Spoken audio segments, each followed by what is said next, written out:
আসসালামু আলাইকুম সবাইকে ম্যাট্রিক্স চ্যানেলের পক্ষ থেকে শুভেচ্ছা ও স্বাগতম জানিয়ে আজকে আরও একটি ক্লাস শুরু করতে যাচ্ছি। আজকের ক্লাসটি হবে নবম দশম সাধারণ গণিত গুণোত্তরধারা সাধারণ গণিত গুণোত্তরধারা 13.2 এর 7 এবং 8 এই দুইটা অঙ্ক আমরা করব। এই দুইটা অঙ্কের মধ্যে দুটো অঙ্কই খুবই গুরুত্বপূর্ণ এবং এই দুইটা অঙ্ক থেকে কেন্দ্র করে প্রশ্ন আসে প্রতিবারই। তা আমরা এটাও করার চেষ্টা করব, আপনারা আমার সাথে সাথে করবেন এবং ভিডিওটি সম্পূর্ণ দেখবেন না টেনে, তাহলে অঙ্ক বুঝতে পারবেন, অন্যথা বুঝতে অসুবিধা হবে। তো চলুন আমরা কথা না বাড়িয়ে আমরা অঙ্ক শুরু করে দিই, আপনারা আমার সাথে সাথে করবেন। দেখুন এখানে আমরা প্রশ্নটা উঠাবো। প্রথমে প্রশ্ন কি বলছিল, এই যে 7 নম্বর অঙ্কটা করবো আমরা।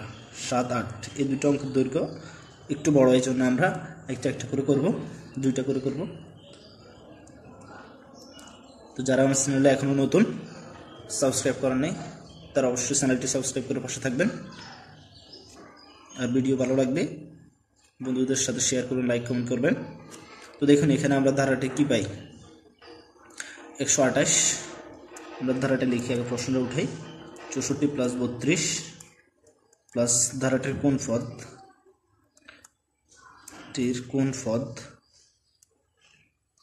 হাফ, ধারাটির কোন পদ 1/2 বা হাফ, এটা আমাদেরকে নির্ণয় করতে হবে। তো এই ধরনের অঙ্ক আপনি কিভাবে করবেন, এক এক রকমের সলিউশন করতে হয় আমরা জানি। তো এই টাইপের অঙ্ক আপনাকে যেটা সমাধান করতে হবে, তো আপনি প্রথমে এখানে কি দেওয়া আছে, এটা একটা গুণোত্তর দ্বারা, দেখেন গুণ আকারে কমতেছে, 32 × 66, 66 × 128, প্রতিবার অর্ধেক করে কমে যাচ্ছে, তার মানে এটা গুণোত্তর দ্বারা। তো গুণোত্তর দ্বারা আমরা এখানে লিখব, এখানে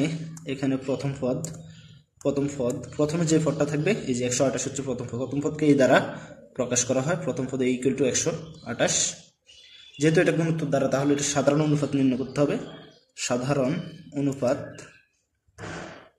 অনুপাতকে আর দ্বারা প্রকাশ করা হয়, আর = যে কোনো পদ বিয়োগ ভাগ তার পুরো পদ, যে কোনো পদ ভাগ তার পুরো পদ। এখন আমরা যদি যে কোনো পদ 32 নেই, 32 ভাগ তার পুরো পদ হচ্ছে, এই যে ভাগ তার পুরো পদ হচ্ছে 64, তাহলে 32 × 64, উপরে একটা 1 থাকবে, তার মানে 1/2, আর মান হচ্ছে কি 1/2। এটা আমরা পেয়ে গেলাম।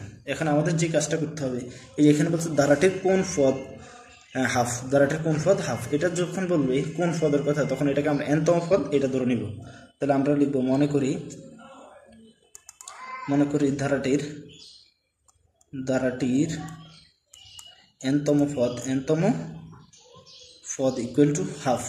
এই যে কোন পদ এটা বললে আমরা কি বলবো, মনে করবো nতম পদ = হাফ লিখবো, বা এখানে যেটা দেওয়া থাকবে এটা লিখবো, বা এখানে সমান চিহ্ন থাকলে বা দিয়ে, বা এটাকে বলে ইমপ্লাইস, ইংলিশে বলে IMPLIES, ইমপ্লাইস। ঠিক আছে।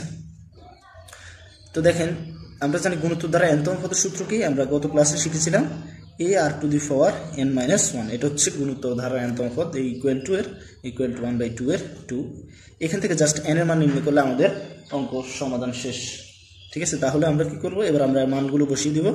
এর মান হচ্ছে কত, 128, ইন্টু আর মান হচ্ছে 1/2, এই যে আর জায়গায় আমরা 1/2 বসিয়ে দিব। n-1 এর n-1 = 1/2 এর 2, বা এই যে 128 দিকে কিসে আছে, গুণে হলে এদিকে আসলে হয়ে যাবে ভাগে, আর এদিকে থাকবে কি 1/n-1 = এই যে এটা দিকে গুণে, এদিকে আসলে এই যে নিচেরটার সাথে গুণে হয়ে যাবে, নিচেরটার সাথে 128 দিয়ে গুণ কত, তাহলে এটা এটার সাথে গুণে চলে যাবে 128, তাহলে 1/2 n-1, এটা যেভাবে আছে সেভাবেই রাখতে হবে। তারপর দেখুন এখানে 1/128 × 256। এখন আমাদেরকে n-1 এর মান নির্ণয় করতে হলে এখানে এই যে হাফ, এটা বাদ দিতে হবে। ঠিক আছে। এটা আমরা কিভাবে বাদ দিয়ে দেবো, আমরা সূচকে করেছিলাম এর আগে, যখন বেজে মিলে যায় তখন পাওয়ার = পাওয়ার লিখতে পারি আমরা, আবার যখন পাওয়ার মিলে যায় তখন বেজ = বেজ লিখতে পারি। যেহেতু আমাদের পাওয়ারে n-1 আছে, তার মানে আমাদের বেজ মিলাতে হবে। তো আমরা কি করবো, 1/2 × n-1, এখানে আমরা বেজ এটা লিখতে হবে, 1/2 লিখতে হবে। এবার বেজ মিলে গেছে। এখন এটা কত পাওয়ার দিলে 256 হবে। এই যে দেখেন এখানে যদি আমি কি করি, পাওয়ার 8 দিয়ে দিই, 1/8 মানে 1, 2/8 মানে হচ্ছে কত, 2/8 মানে হচ্ছে 256। তার মানে আমরা এই যে এটা মিলল, আপনারা ক্যালকুলেটর দিয়ে চেক করে দেখতে পারেন। এই যে 2 টু দি পাওয়ার 8 দেখুন 256 আসবে।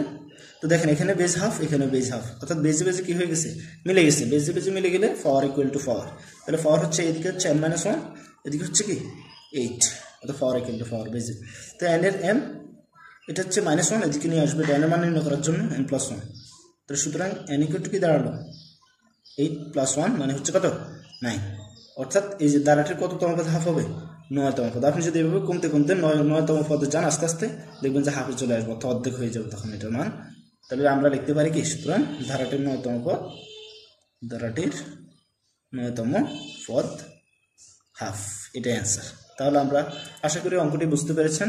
যদি বুঝতে পারেন অবশ্যই কমেন্টে জানাবেন, আর ভালো লাগলে লাইক কমেন্ট শেয়ার করবেন।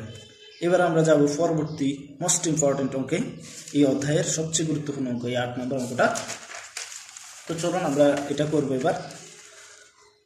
আপনারাও আমার সাথে সাথে করবেন, তাহলেই বুঝতে পারবেন, অন্যথায় বুঝতে পারবেন না। আর ভিডিওটি না টেনে পুরোপুরি দেখার অনুরোধ রইল। যদি পুরোপুরি আপনি ভিডিওটি না দেখেন তাহলে আপনি আমার কথাগুলো মিস করতে পারেন এবং অঙ্ক বুঝতে অসুবিধা হবে। তো সেজন্য আমি অনুরোধ করব যে পুরো ভিডিওটা একদম না টেনে দেখবেন। এবার দেখেন আমরা 8 নম্বর অঙ্কটা উঠাবো। একটি গুণোত্তর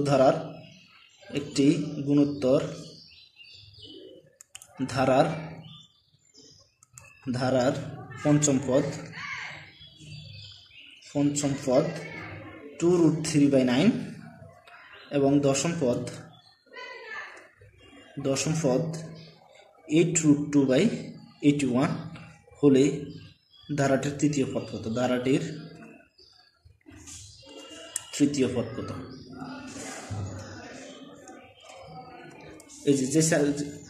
এই অঙ্কটা সবচেয়ে বেশি গুরুত্বপূর্ণ। তো দেখেন এটা আমরা এখন করব, ঠিক আছে?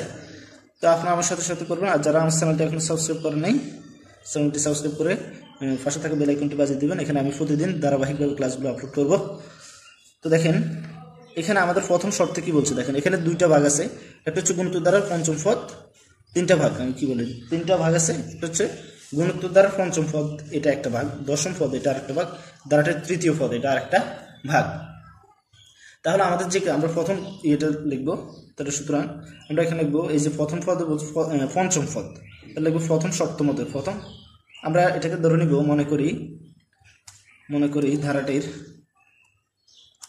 প্রথম পদকে আমরা এই ধরে নিব প্রথম পদ, যেহেতু এখানে কোনো ধারা দেওয়া নাই এই জন্য আমরা এটার প্রথম পদকে এ ধরে নিব। আবার দ্বিতীয় পদ সাধারণ অনুপাতকে আর ধরে নিব, সাধারণ অনুপাত ইকুয়াল টু আর, এটা আমরা ধরে নিব। এবার যে আমরা আমাদের শর্ত অনুসারে কাজ করতে পারবো। দেখেন গুণোত্তর ধারার পঞ্চম পদ হচ্ছে 2√3/9, তাহলে আমরা লিখবো প্রথম শর্ত মতে কততম পদ? পঞ্চম, মানে 5তম পদ। পঞ্চমতম পদ মানে হচ্ছে কি 5তম পদ, তাহলে আমরা লিখবো 5তম পদ ইকুয়াল টু 2√3/9, এটা আমরা লিখবো। তো আমরা গুণোত্তর দ্বারা n তম পদের সূত্র কি জানি? ar⁻n-1। এখানে যেহেতু পঞ্চম পদ বলছে আমরা n এর জায়গায় 5 বসিয়ে দিব, ar⁵5-1, এটা যেভাবে আছে সেভাবেই রাখবো। তো দেখুন এর কোনো মান নাই এখানে, তাহলে এর r⁵5 থেকে 1 গেলে হবে 4, ar⁴ ইকুয়াল টু 2√3/9, এটা যেভাবে আছে সেভাবে রাখবো। এটাকে আমরা 1 নং সমীকরণ দিয়ে প্রকাশ করব। এবার আমাদের দ্বিতীয় অংশে যেতে হবে। দেখুন দশম পদ কি দেওয়া আছে? 8√2/81 দশম পদ, তাহলে আবার লিখবো দ্বিতীয় শর্ত মতে দশম পদ মানে 10তম পদ ইকুয়াল টু 8√2/81। তো আমাদেরকে দশম পদ হলে সূত্র হবে কি ar⁻10-1 8√2/81, এটা যেভাবে আছে সেভাবে রাখবো। ar⁻10 থেকে 1 গেলে থাকবে 9, ar⁻9 8√2/81, এটাকে আমরা 2 নং সমীকরণ দ্বারা প্রকাশ করব। এবার আমাদেরকে এখান থেকে আর এবং এ এর মান নির্ণয় করতে হবে। তো এ এবং আর মান নির্ণয় করতে হলে আমাদের যে কাজটা করতে হবে, এখানে যে এই সমীকরণটা আর পাওয়ার এখানে বেশি আছে, ভাগ করলে এ বাদ যাবে, অর্থাৎ আর মান পেয়ে যাবো আমরা ভাগ করলে। দ্বিতীয় সমীকরণকে যদি এই প্রথম সমীকরণ দ্বারা ভাগ করি তাহলে আমরা আর মান পেয়ে যাব। তো দেখুন আমরা আর মান নির্ণয় করবো এবার। তো আমি লিখবো 2 নং সমীকরণ ভাগ 1 নং সমীকরণ করে করে পাই। তো আমরা কি করব, অর্থাৎ এই যে এখানে দেখেন বাম পক্ষকে বাম পক্ষ দ্বারা ভাগ, ডান পক্ষকে ডান পক্ষ দ্বারা ভাগ করতে হবে। তো দেখুন আগে দ্বিতীয় সমীকরণ যেহেতু আমরা উঠেছি, তার মানে দ্বিতীয় সমীকরণটা আগে a r to the power 9 divided by a r to the power 4। তাহলে আমরা লিখব a r to the power 9 by a r to the power 4 equal to, এই যে এখানে এবার বাম পক্ষে ভাগ করছি, এবার আমরা করবো কি ডান পক্ষে ভাগ। এবার দেখুন এখানে ডান পক্ষে কি আছে, 8√2/81 ডিভাইডেড বাই 2√3/9। তাহলে আমরা কি লিখবো 8√2 এখানে হচ্ছে 8√2/81 ডিভাইডেড বাই 2√3/9। এই তো এখান থেকে আমরা কি করতে হবে, আর মান নির্ণয় করতে হবে। তো চলুন শুরু করে দিই। এখান থেকে আমরা কীভাবে আর মান নির্ণয় করবো, দেখুন এ বাদ তো উপরে নিচে, এবার আর two the power 9 R two the পাওয়ার 4, এটা আর টু দি পাওয়ার 9কে 4 বাদ গেলে থাকবে 5। ও সূচকের নিয়ম অনুসারে এই যে বেস কি করবেন, একটা আর বেস কমন নিয়ে নেবেন, উপরে পাওয়ার থেকে নিচের পাওয়ার বাদ দিয়ে দিবেন, অর্থাৎ 9 - 4 = 5 আমি ডাইরেক্ট করে ফেললাম। এবার এই রকম যদি থাকে আপনি কি করবেন, এই যে সমান চিহ্ন 4টা উপরে থাকে, 1টা 2টা 3টা 4টা এভাবে যদি থাকে, তাহলে আপনি কি করবেন, এটা সবার উপরেরটা এবং সবার নিচেরটা গুণ করে দিবেন, গুণ করে উপরে বসাবেন। তাহলে 8 নং, তাহলে 9 × 8√2 ডিভাইডেড বাই এই যে এটা গুণ করে মাঝেরটায় গুণ করবেন, তাহলে 81 × 2√3, তাহলে এটা কি 9 নং 81, 4 দুগুণে 8। তাহলে আমাদের কি দাঁড়ালো r to the power 5 equal to 4√2 divided by 9√3। এটা আমরা পেলাম। এবার আমাদের যে কাজটা করতে হবে সেটা হচ্ছে এখানে আমাদের আর মান নির্ণয় করতে হবে। আর মান নির্ণয় করতে হলে আমাদের পাওয়ারটা বাদ দিতে হবে, পাওয়ারটা কি করতে হবে, বাদ দিয়ে দিতে হবে। তো আমরা এখানে r টু দি পাওয়ার 5 এটা যেভাবে আছে সেভাবে এখানে এমন একটা জিনিস লিখতে হবে যেটার উপর পাওয়ার 5 দিতে হবে এবং এটা মিলবে, পাওয়ার 5 দিলে এটা মিলবে। তো আমরা যদি কি করি √2 হোল টু দি পাওয়ার 5 যদি করি, তাহলে এটা হবে কি, এটা করলে 4√2 আপনার ক্যালকুলেটর দিয়ে দেখতে পারেন। আর যদি √3 উপর কি করে পাওয়ার 5 দিয়ে, তাহলে 9√3, এটা আপনার ক্যালকুলেটর দিয়ে চেক করতে পারেন, তাহলে দেখবেন 9√3 আসবে। ইয়েস 99 এই ধরনের হাই কোয়ালিটির ক্যালকুলেটর দ্বারা এটি দেখতে হবে, ঠিক আছে, অন্যথায় এগুলো দশমিক মান আসবে, এটা বলে দিলাম। তাহলে আমরা কি লিখতে পারি, √2 বাই এই যে 4√2 আর 9√3, এটাকে আমরা লিখি √3 হোল টু দি পাওয়ার 5। এটা যদি করি তাহলে এটা আসবে, এটাকে ভাঙালে আবার এটাই আসবে ঘুরে ফিরে। এটা আপনার ক্যালকুলেটর দ্বারা দেখতে পারেন, বা এখানে সময় লাগবে এই জন্য আমি বলতেছি না। বলার প্রয়োজন হলে আপনাদের কোন ক্লাসগুলো প্রয়োজন বা কোনগুলো প্রয়োজন এগুলো আমাকে জানাবেন, তাহলে আমি ওই অনুসারে ভিডিও আপলোড দিব। এখন দেখুন পাওয়ার এখানেও 5 এখানেও 5, অর্থাৎ পাওয়ার মিলে গেছে, তার মানে বেজ ইকুয়াল টু বেজ এখানে হচ্ছে আর, এখানে হচ্ছে √2/√3। তাহলে আমরা পেয়ে গেলাম আর মান কি পেয়ে গেলাম, √2/√3 পেয়ে গেলাম। এবার আমাদের কি করতে হবে, এর মান নির্ণয় করতে হবে। তাহলে আমরা নির্ণয় করবো কি, আর মান 1 নং সমীকরণে বসিয়ে দিব, আর এর মান 1 নং সমীকরণে বসিয়ে পাই। 1 নং সমীকরণে বসিয়ে দিলে আমরা কি পেয়ে যাব, এর মান পেয়ে যাব। তো 1 নং সমীকরণটা দেখুন কি ছিল, r to the power 4 equal two 2√3/9। তাহলে আমরা লিখবো এটাই 1 নং সমীকরণটা r to the power 4 equal two 2√3/9। আপনারা আমার সাথে করেন তাহলে বুঝতে পারবেন। তাহলে এটা 1 নং সমীকরণ, এখানে আমরা আর মান বসিয়ে দিব, তাহলে পেয়ে যাবো তাহলে আর মান কি পেলাম, √2/√3 হোল টু দি পাওয়ার 4 2√3/9, এটা যেভাবে আছে সেভাবে রাখবো। এই যে √2 হোল টু দি পাওয়ার 4 মানে হচ্ছে √2 4টা গুণ করলে হবে 4, কত 4, আবার √3 4টা গুণ করলে হবে 9 ইকুয়াল টু 2√3/9। এখন আমরা একটা জিনিস আমাদেরকে মাথায় রাখতে হবে, আমি মনে করেন 2x/9 ইকুয়াল টু 3y/9। তাহলে দেখেন নিচে যদি একরকম হয় তাহলে এটা বাদ চলে যাবে, তাহলে এটাও সেম, আপনি এভাবে কেটে দিতে পারবেন, ঠিক আছে, এটা আমার অন্য কৌশল। তো দেখেন এটা বাদ দিয়ে দিবেন, একরকম হলে বাদ দিতে পারবেন, এমনও কাটাকাটি দিতে পারবেন। আর এটা করলে হবে কি, 2 × 4, এদিকে থাকে 2, অর্থাৎ 2a কি থাকবে, এর সাথে 2 গুণ করলে হবে 2a ইকুয়াল টু √3। তাহলে এই 2 এটা দিকে গুণে আর ওই দিকে নিয়ে গেলে, সুতরাং a ইকুয়াল টু √3, এটা দিয়ে গুণে এদিকে আসলে হয়ে যাবে বাকি ইকুয়াল টু √3/2। এখন আমরা a এবং r মান পেয়ে গেলাম।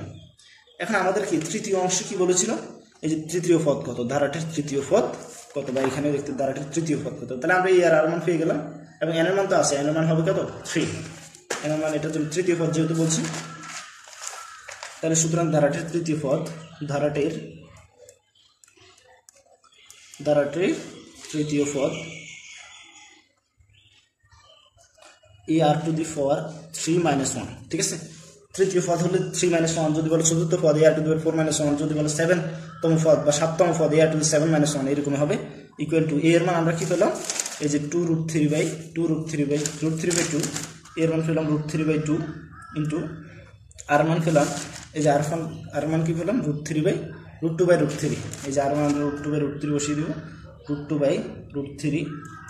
এখানে এই যে 3 থেকে 2 গেলে 1 গেলে বাকি থাকবে 2, √3/√2 যেভাবে আছে সেভাবে রাখবো, স্কোয়ার রুটে বাদ বাকি থাকে 2, স্কোয়ার রুটে বাদ বাকি থাকে 3। এবার আমরা যে 2 বাদ, এখন দেখুন √3 উপরে √3